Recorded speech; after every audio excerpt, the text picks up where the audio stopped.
And now it's time for Church Chat.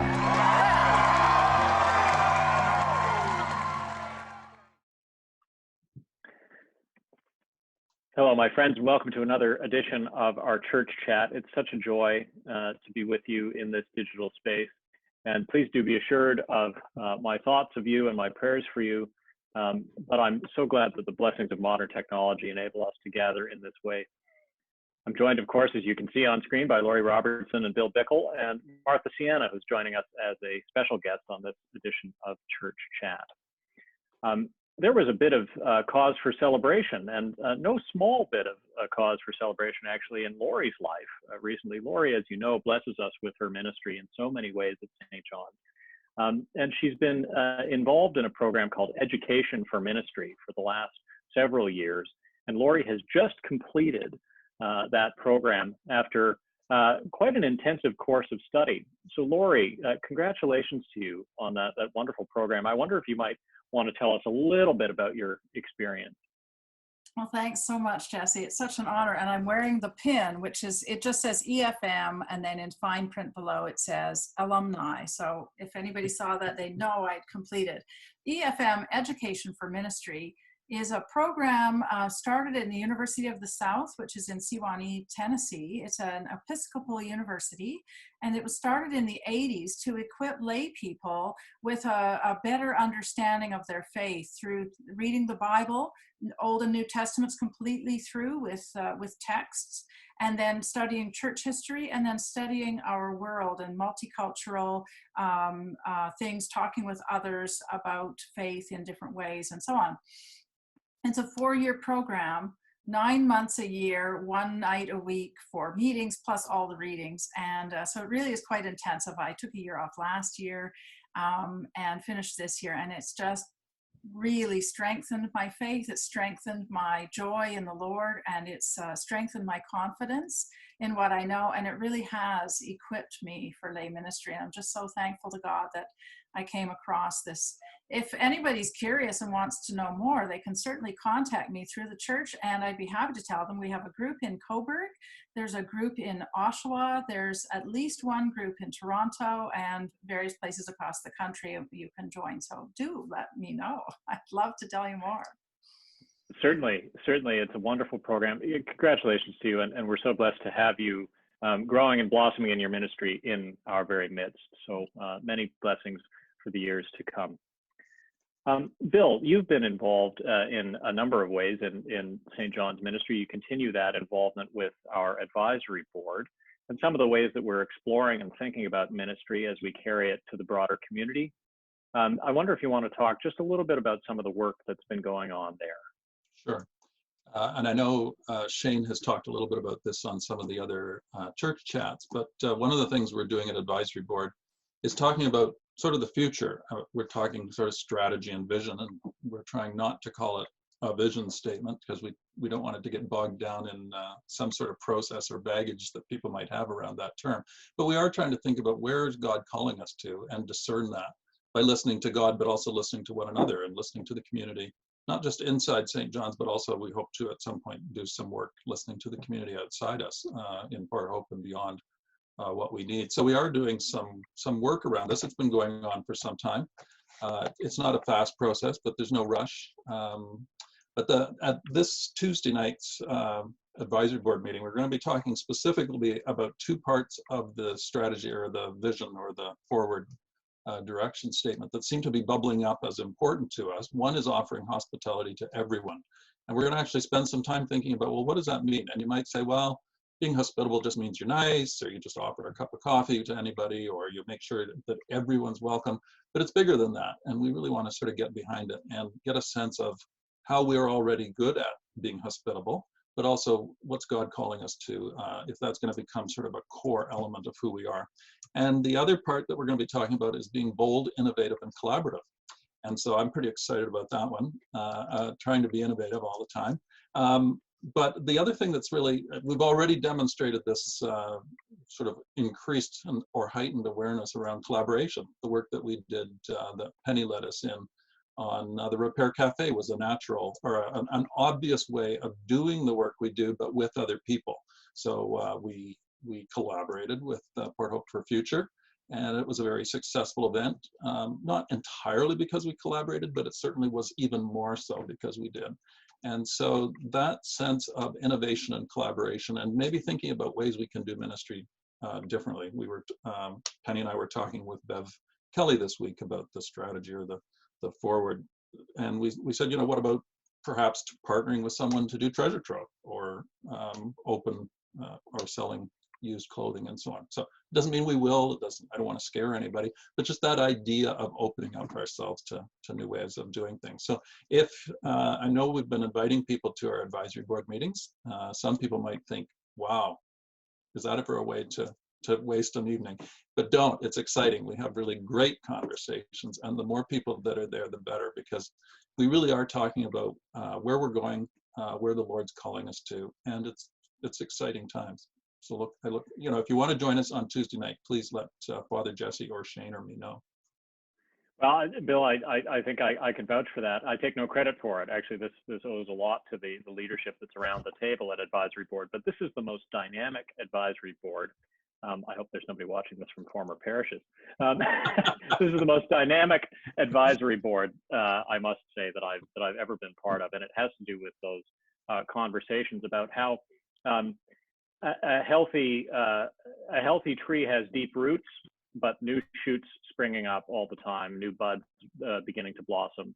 And so I think in many ways in St. John's, this talk of collaboration is making us come into full leaf in a new way. So it's just wonderful. Speaking of deep roots, off camera, Bill and I were talking about his deep roots in the Port Hope community, and we're joined today by Martha Sienna, who also falls well into that category and has helped us with a number of areas of collaboration.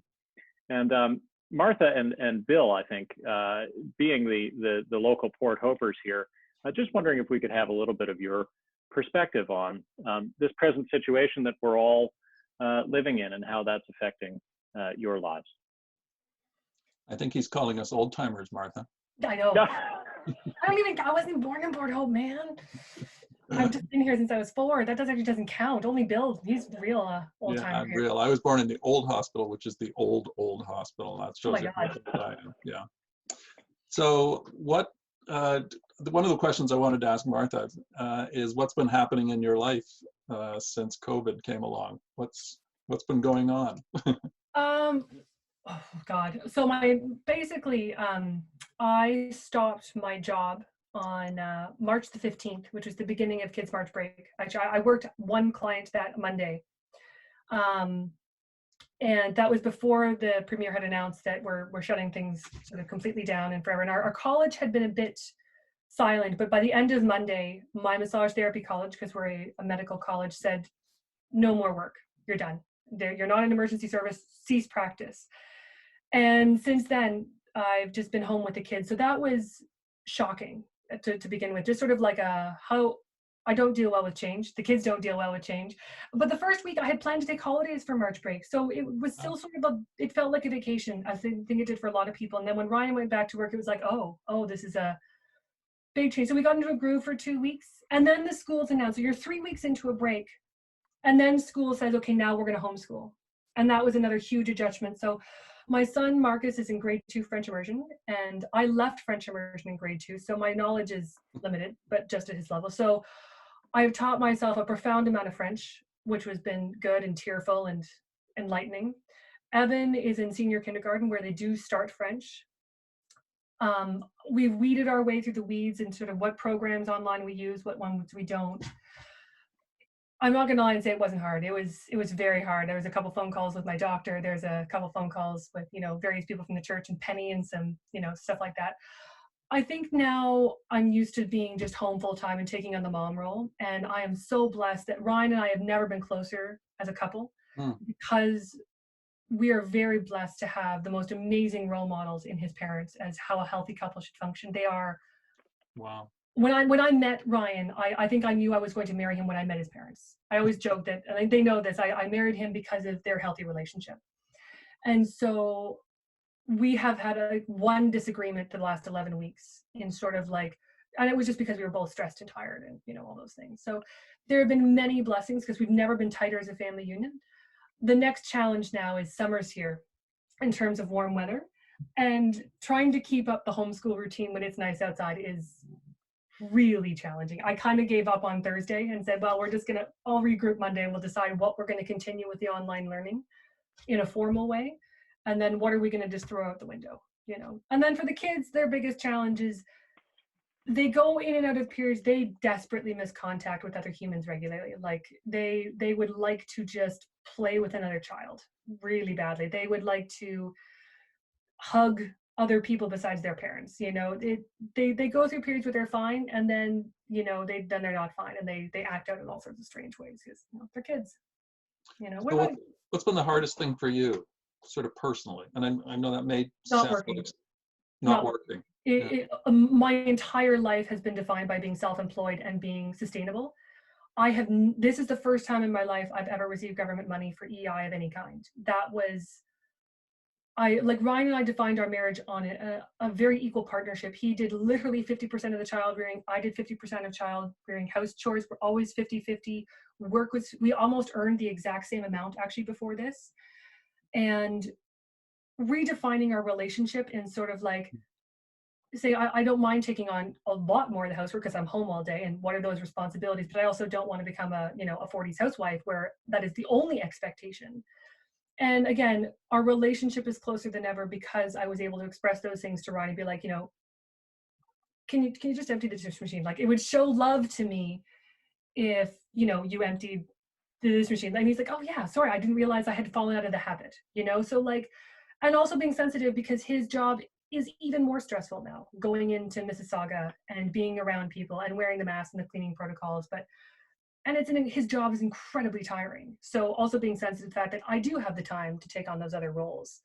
So, but yeah, just not, and also I was transitioning my business. I was actually moving locations and had started that ball rolling before the shutdown. So I will cease practice at Whale Family Chiropractic. And when I'm allowed to return, I will be still in the downtown, but negotiating new rent, even though I'm not working. And like just the unknown. Like honestly, we do not know when we'll be allowed to return to work. We might be in phase 4 or phase 5 of reopening. Like it's a long way out. So we're just so unsure.